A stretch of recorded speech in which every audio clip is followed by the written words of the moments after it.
American Revolution, soldiers used smoothbore muskets. You could only really kill somebody at about 50 to 100 yards with a smoothbore musket.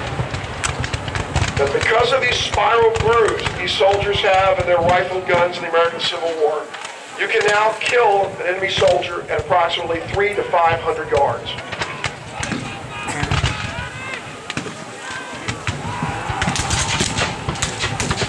The American Civil War will prove that the old mass Napoleonic infantry tactics are becoming outmoded by the new technology of the rifled weapons, both the muskets and the artillery cannons.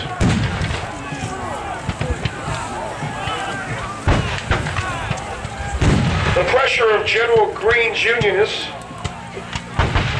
begins to force the Confederate line back into the West Woods through the Dunker Church.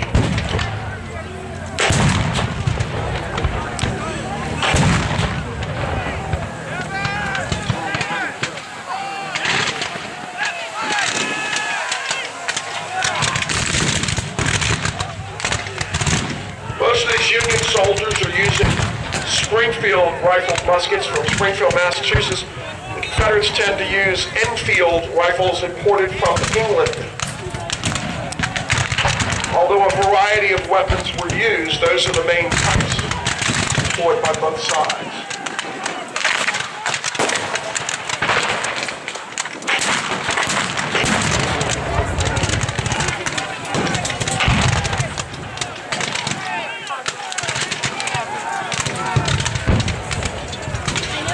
Guys, you'll notice with our cavalry, when they dismount, one of every 4 men has to hold the horses in the rear. That's what you see in front of our right grandstand here.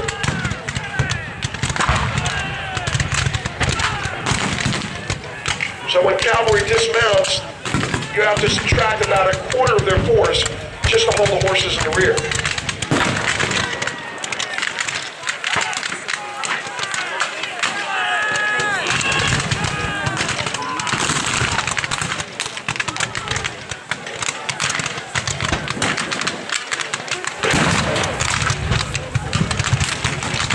We are very, very close to the actual battlefield. And the terrain that you see here is very, very similar, rolling terrain. The biggest difference in what you're seeing here today as opposed to the actual battlefield is that the actual battlefield would have been a little bit more wooded in places on the battlefield.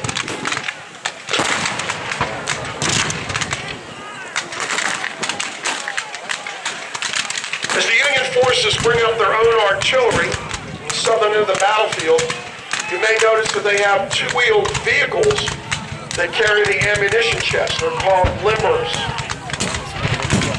Limber was attached to a cannon and required 6 horses to carry the cannon in the limber. When you went into battle, the cannon and the limber were disattached, unattached.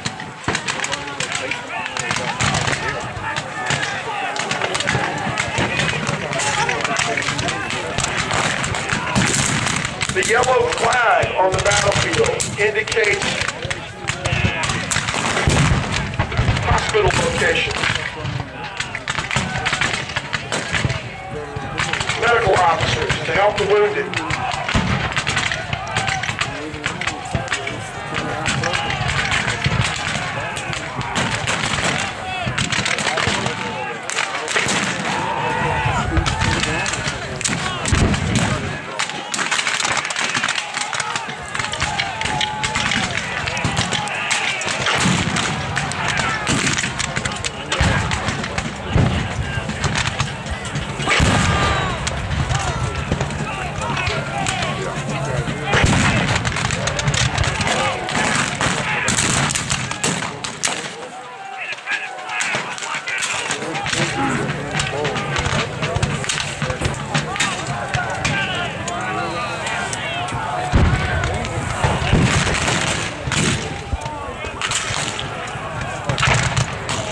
Folks, as you look at the Union advance,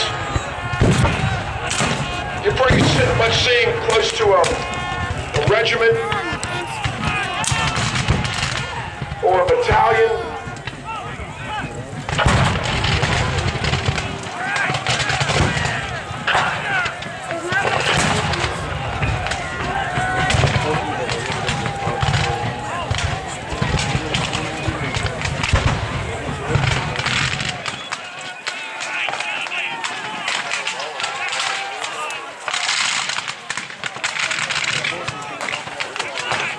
soldiers on their far left, closest to our grandstand, are performing an interesting maneuver. They are using their left or bending back to protect against the Confederate flanking movement.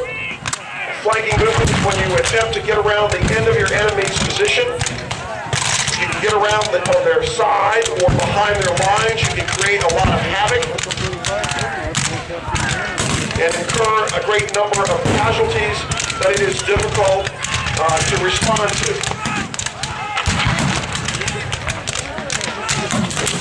Now these men did tend to fight like this, shoulder to shoulder. And there are a couple of good reasons for this. First of all, it takes each soldier about 9 steps to load his rifle. A typical foot soldier could fire his rifle at about the same rate that an artillery crew of 8 men could fire their cannon. That's about 2 to 3 well-aimed shots per minute. If you can only fire 1 shot every 20 seconds at best, and you're all spread out fighting Indian style behind rocks and trees, your firing is going to be very sporadic and not very effective. But when the men are shoulder to shoulder like this, whatever they're firing at in front of them, they're going to do some serious damage to it. The other reason that they fight so close together is for reasons of command and control. We all know there are no public address systems on a Civil War battlefield, no walkie-talkies. The men need to be able to hear their officers' commands.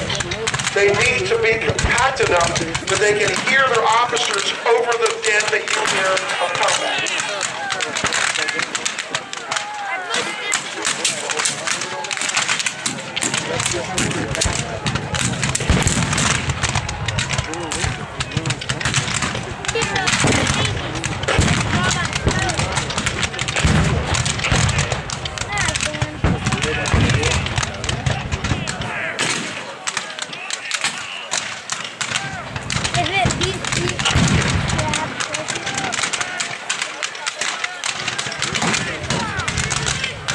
There is a Confederate movement on the far Confederate left.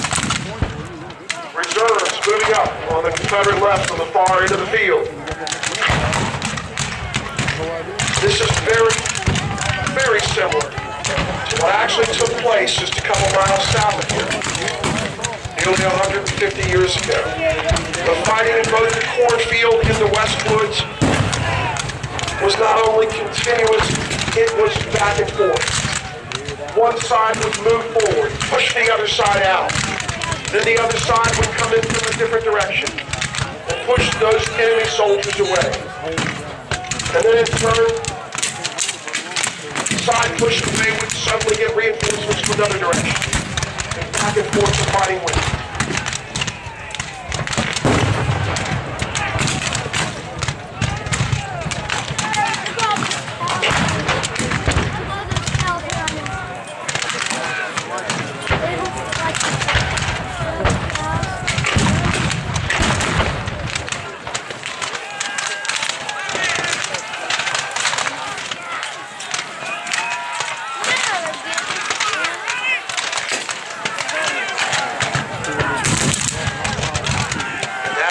General Greene's Union soldiers mass for a push on the Confederate center. The artillery moving up to support them.